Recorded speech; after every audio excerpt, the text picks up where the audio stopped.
রহিম। দেশ বাঁচাও মানুষ বাঁচাও আন্দোলনের সম্মানিত সভাপতি রফিকুল ইসলাম রিপন, আরো উপস্থিত আছেন বিএনপির অন্যতম ভাইস চেয়ারম্যান শামসুজ্জামান দুদু ভাই, আরো উপস্থিত আছেন সাবেক এমপি হাবিব ভাই, লেবার পার্টির লায়ন ফারুক রহমান এবং আমাদের সম্রাট ভাই সহ সমাজ কল্যাণের গিয়াসউদ্দিন খোকন ভাই ও অন্যান্য বিএনপির নেতৃবৃন্দ, সাংবাদিক ভাই ও বোনেরা, আসসালামু আলাইকুম ওয়া রাহমাতুল্লাহি ওয়া বারাকাতুহু।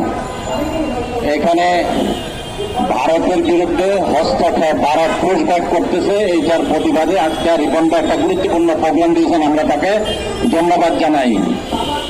আপনারা ইতিমধ্যে দেখেছেন, আপনার সেই 1971 সালের পর থেকে যদি আমরা পেছনে যাই, বাংলাদেশের 72 সংবিধান তৈরি করার পেছন থেকে শুরু করে ভারত পাকিস্তান থেকে ডিভাইড হওয়া পর্যন্ত এই যে আমাদের উপরে অত্যাচার করেই যাচ্ছে। আপনারা দেখছেন ইতিমধ্যেই যে বাংলাদেশের সংবিধান সেই 70-এ যারা নির্বাচিত সংসদ সদস্য ছিল, তারা কিন্তু 72 সংবিধান রচিত করেছে। সেই 72 সংবিধানের বিরুদ্ধে থেকে বাকশাল শেখ হাসিনার সে ভারতের প্রেতাত্মারা এই গত 17 বছরে সংবিধানের দোহাই দিয়া বাংলাদেশের মানুষকে গুম খুন হত্যা এবং বাংলাদেশ থেকে মানুষ গুম করে ভারতে নিয়ে আপনার সেখানে পাচার করা হতো এবং সেখানে দেখা গেছে যে মানুষকে হত্যা করা হয়েছে প্রচুর। আমাদের দেশের ইতিমধ্যে আমাদের হিসাবে আসছে প্রায় 16 থেকে 16,500 মানুষ গত 17 বছরে হত্যা করা হয়েছে।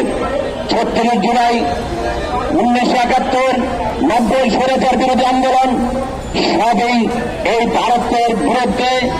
এদেশের মানুষ যখন ঐক্যবদ্ধ হয়েছে তখনই দেওয়া সম্ভব হয়েছে এদেশের গণঅভ্যুত্থান। আর এই গণঅভ্যুত্থানের কথা আমরা 2 থেকে 2.5 বছর আগে বলেছিলাম যে তারেক রহমানের নেতৃত্বে একটা গণঅভ্যুত্থান হবে, সেই গণঅভ্যুত্থানে শেখ হাসিনা পালাবার কোন রাস্তা খুঁজে পাবে না। আর শেখ হাসিনা বলেছে শেখের বাড়ি পালায় না, কিন্তু শেখ হাসিনা থেকে পালিয়ে যেতে হয়েছে। আমরা যে কথা বলেছি অর্থাৎ সাবধান, ভারতীয় দালালদেরকে আমরা পরিষ্কার বাজায় বলে দিতে চাই, আর ভারতকে আমরা পরিষ্কার বলে দিতে চাই, আপনারা আর একটা মানুষকে যদি এই বর্ডার পুশব্যাক করার চেষ্টা করেন তাহলে মনে রাখবেন আমরা আপনাদেরকে কিন্তু আপনাদের ভারতীয় দালালদেরকে পুশব্যাক আরো বেশি করে করব। আর আরেকটা পরিষ্কার ভাষা বলতে চাই, ভারত আমাদেরকে যত ছোট করে ভাবতেছেন এত ছোট করে ভাবেন না। আপনারা মনে রাখবেন আপনাদের কিন্তু